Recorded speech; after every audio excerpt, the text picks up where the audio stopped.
Prapanca itu sendiri itu sebenarnya kan nama samaran. Banyak yang ngomong bahwa Prapanca itu satu empu.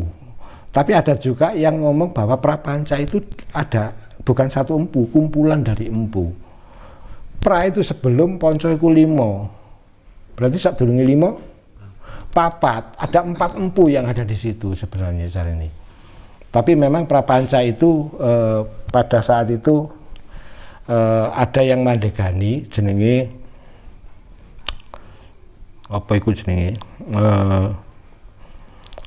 semacam Brahmana gitu pada saat itu yang memang disuruh untuk menulis buku apa itu buku apa itu sing Negara Kertagama itu tadi. Kemudian kalau kita berkembang terus sampai ke depan, akhirnya pada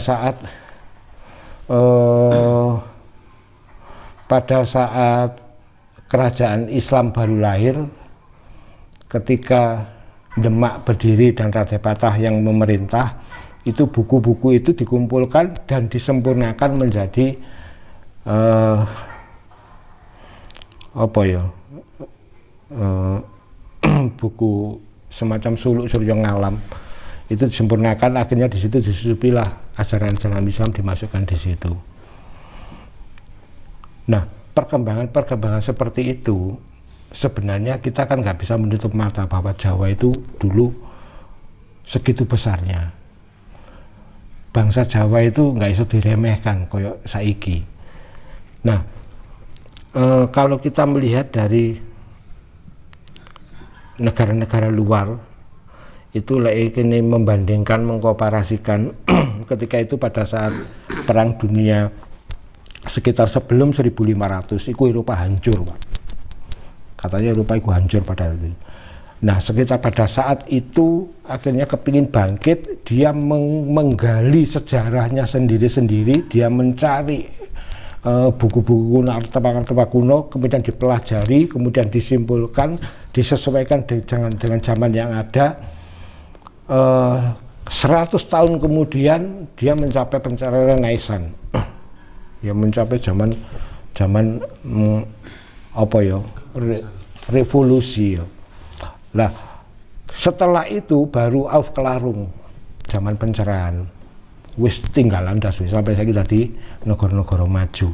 Itu karena dia mengungkap sejarah lama, kemudian dipelajari lagi, diaplikasikan untuk yang modern.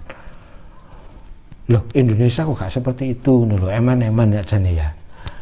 Padahal di Den Haag kono kita undang-undangnya dasarnya toko kene pada saat itu, pada pas karangane si Patih Gajah Mada itu, buku itu yang dipakai di sana.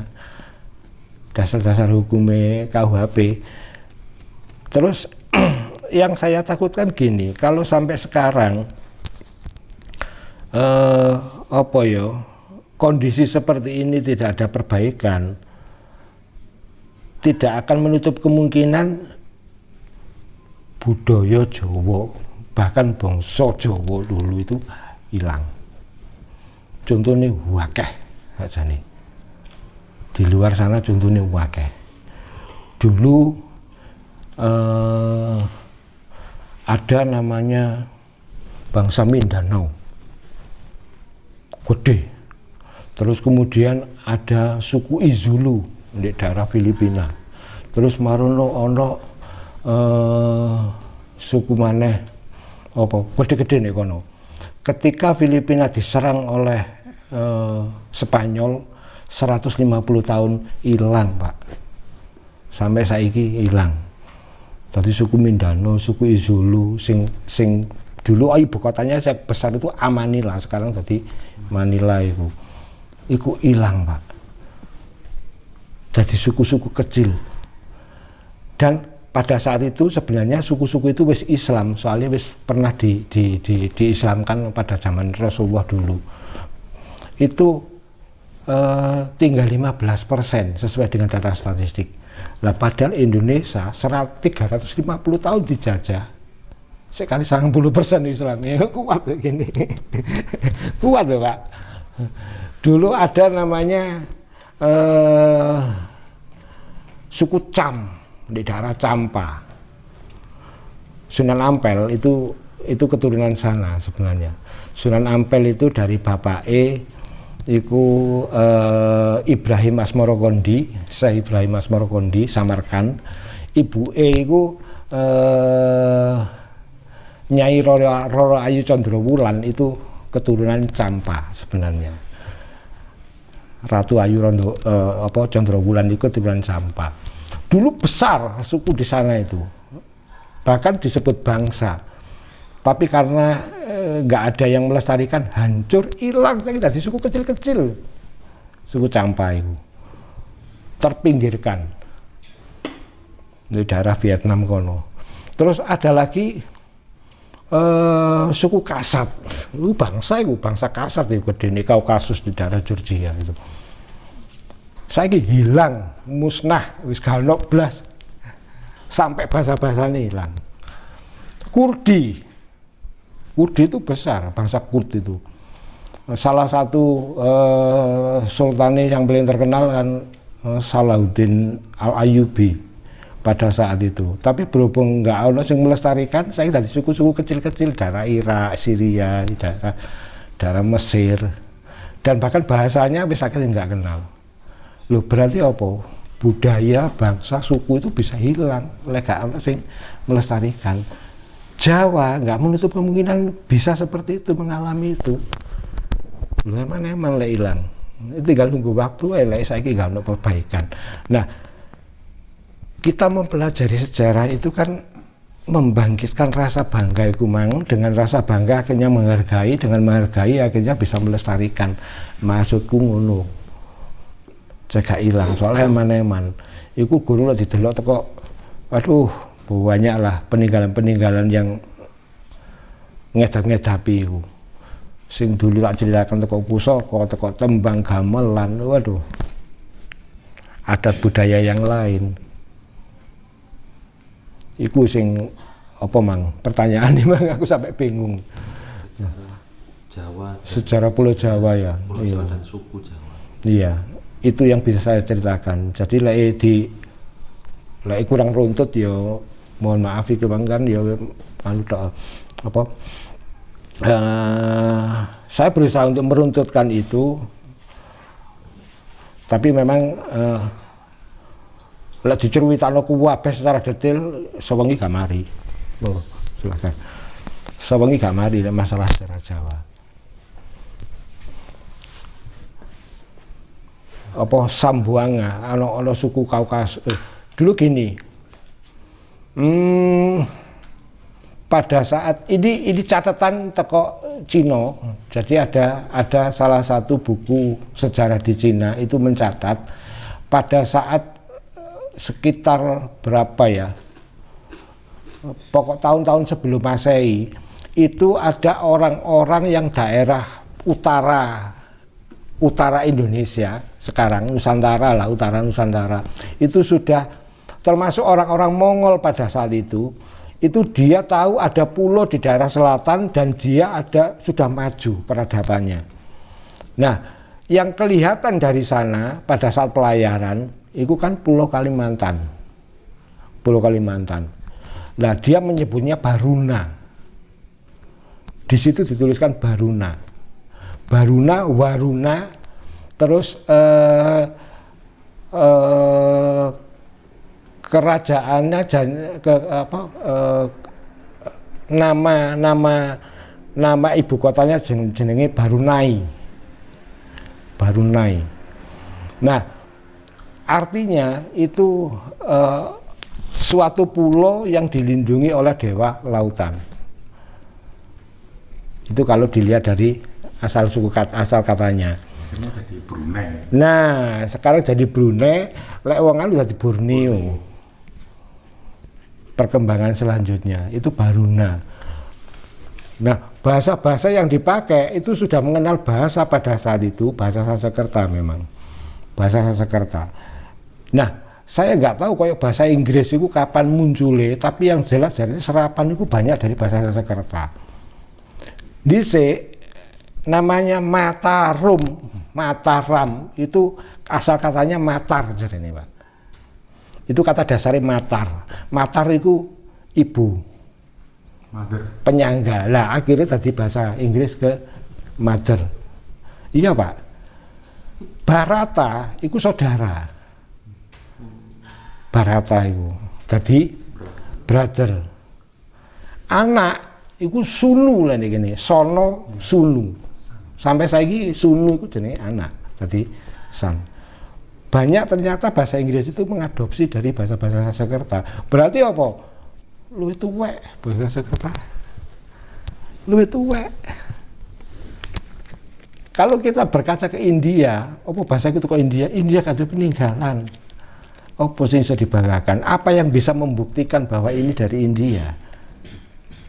Gak koyo gini. Di India gak ono artefak bukti sejarah yang bisa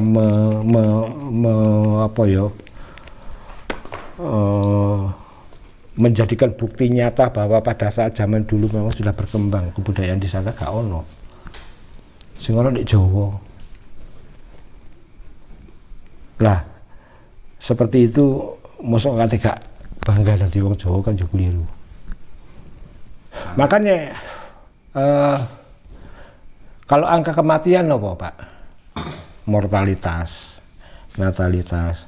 Lho amarta itu kematian. Itu bahasa juga dari bahasa Sanskerta itu. Iya makanya negarane Pandhawa jenenge Amarta. Iku tidak, Marta iku mati, negara yang abadi. Immortal. Mortal Kombat.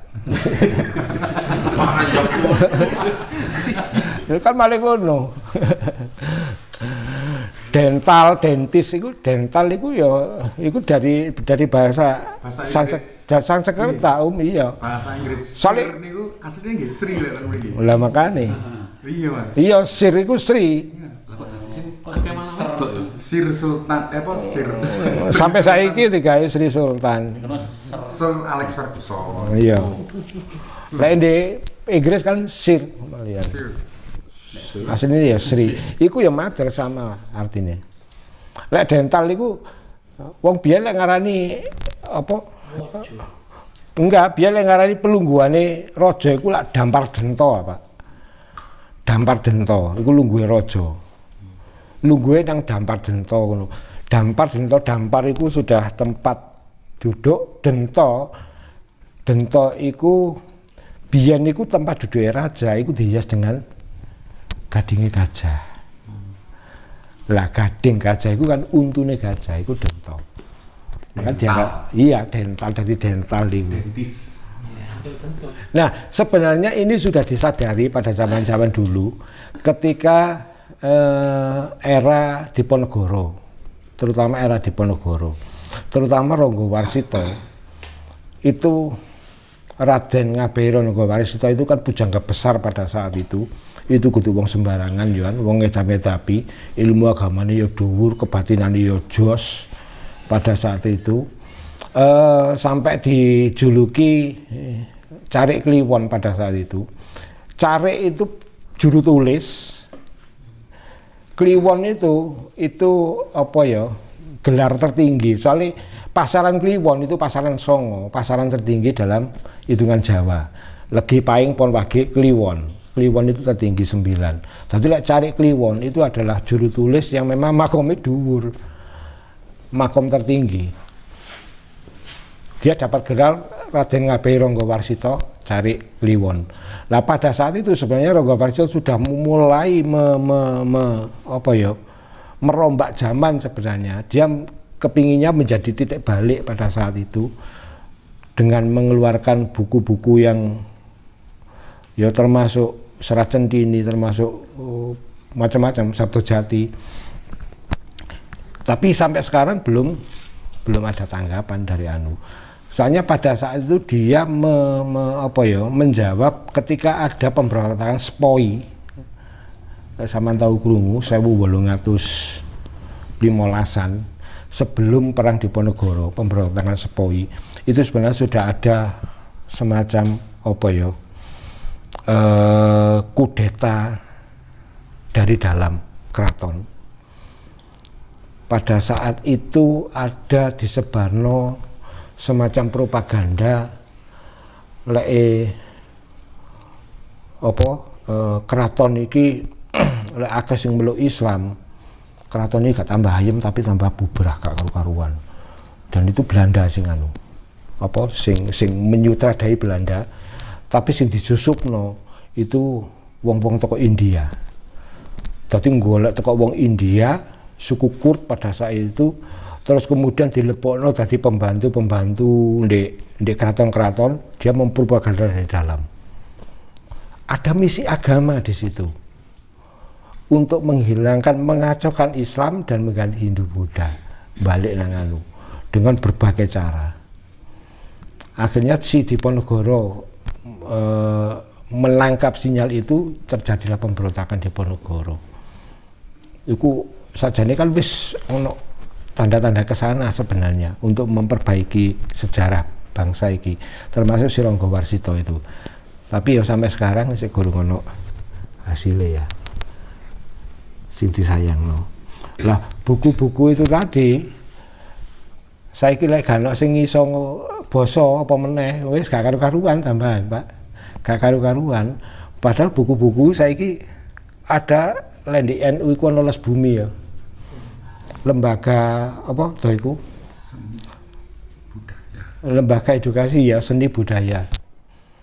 Itu mengungkap sejarah-sejarah itu, bahkan baru-baru ini ditemukan jarine, jadi ono anggota Les Bumi di daerah Jogja itu diberi satu buku oleh Romo Kuntoro ya, dan buku itu jenenge apa, Kidung Purwojati. Kidung Purwojati di dalamnya itu isine salah satune ya, iku menceritakan kerajaan jin sing ana di Jawa. Ada 198 kerajaan jin. Dan lengkap jenenge sing penguasane, jenenge kerajaane dan tempate. Ternyata karangan Sunan Kalijaga. Buku itu. Lah ditakoki Romo Kuntoro dapatnya dari mana? Teko Vatikan, Pak. Buku itu. Lah wis gak karu-karuan lah. Buku itu dia ngambil dari Vatikan. Ini bukuku dikawur ini. Akhirnya dikena orang-orang Les Bumi untuk dipelajari. Ternyata di buku-buku yang sangat berharga itu, yang mempunyai nilai sejarah yang nggak terbatas itu banyak persebaran di mana-mana. Itu salah satunya untuk mengaburkan dulu pada saat ada propaganda. Itu satu buku tapi pokoknya dari itu banyak buku. Makanya dulu ada dari keraton itu membentuk tim 9 itu untuk meneliti, termasuk menerjemahkan Serat Centini iku ya sakjane langkah bagus iku. Tapi bukunya gak oleh digawe rene, disalin tok nek kono. Oleh disalin. Eman ngono kuwi asane. Dianggap gak ono. Mesti hilang. Ya hilang Pak, sing iso ya wong kuliah di fakultas arkeolog ya Pak ya. Sejarawan niku sing iso maca-maca iku. Sejarawan iki kan. Makane iku saiki huruf Jawa kang elal apa Sanskerta, Pak. Huruf Jawa kang elal, basa Jawa sing Jawa biasa kawi iku lho. Jawa itu lah Jawa kawi ku Jawa winginane ya. Belum Jawa kuno. Iku wis kesulitan sekarang ini. Dan buku untuk mempelajari Sanskerta juga nggak ada. Ada. Lek bukunya aku gak paham. Lek fakultasnya ono tapi ya terbatas. Dan peminatnya aku yakin juga pasti akeh. Makanya saat ini lek ini pergerakan nasional ditumbuhkan mulai SD. Cinta budaya itu sulit itu nantinya. Hilang wis akhirnya bangsa iso Jawa iki hilang. Jawa iki. Soalnya contohnya akeh. Itu sing rada miris. Sistem pendidikan Jawa itu yang dulu kan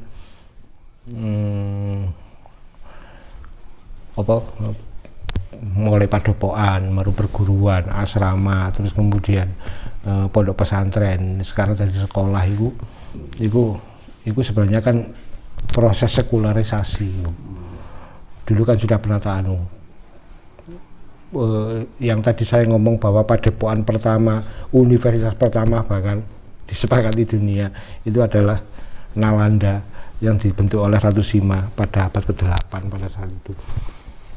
Berarti sebelum Candi Borobudur, Candi Prambanan berdiri, itu wis ono padepokan terbesar di Jawa Tengah. Nalanda jenenge. Itu yang diajarkan nalar dan nala pada saat itu. Nalar itu adalah alam pikir, dia mengedepankan logika, ilmu pasti macam-macam, dia lewat penelitian, lewat hipotesis, dari tesis dan macam-macam, sesuatu yang nyata. Tapi dan nolo itu adalah rasa, hati sing ditoto. Dan pada saat itu semuanya diberikan di padepokan itu imbang antara nalar dan nolo ini imbang, antara logika dan rasa ini imbang. Akhirnya wonge lek pinter ya wicaksana ya dadi pinter. Lah saiki pinter tapi kurang wicaksana. Akhirnya gampang keblinger lek saiki. Soalnya apa gak imbang wisan komposisi antara pembentukan karakter dengan ilmu pengetahuan lain selain itu lebih fokus ke sana. Ya contohnya saiki di SMP, di SD jam pelajaran agama pirang anu ya Pak ya? Berapa jam ya, dalam 1 minggu. Tapi kok matematika, bahasa Inggris, IPA, IPS, biologi, sak budget. Terus gak imbang misalnya. Itu sistem sekolah yang sebenarnya tinggalan di Belanda. Lek pondok-pondok pesantren terutama yang salaf, beda.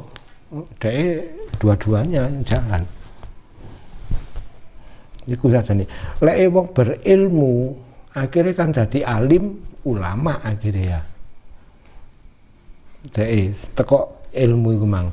Tapi lek wong teko wicaksana iku dadine arif.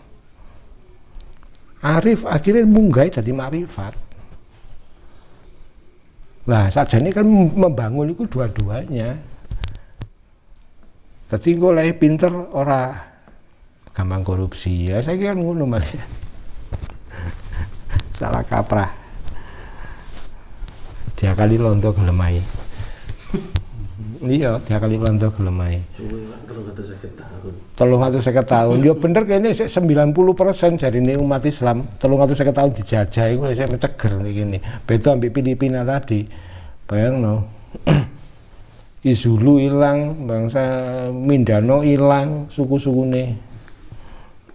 Sambuanga ilang wis. Gak ono wis. Malah saiki bahasane Filipina Tagalog iku banyak kecampuran dengan Portugis dan Spanyol pisan. Jeneng-jenenge wong kan wis bergaya kono pisan. Bergaya kono. Niki 350 tahun isih ana Paidi, isih ana Yanto, isih ana Poniem. Lho, kuat basa Jawa iku. Kuat 350 tahun iku gak titik. Kuat. Ya kita wajib bangga lah dengan orang-orang nenek moyang kita.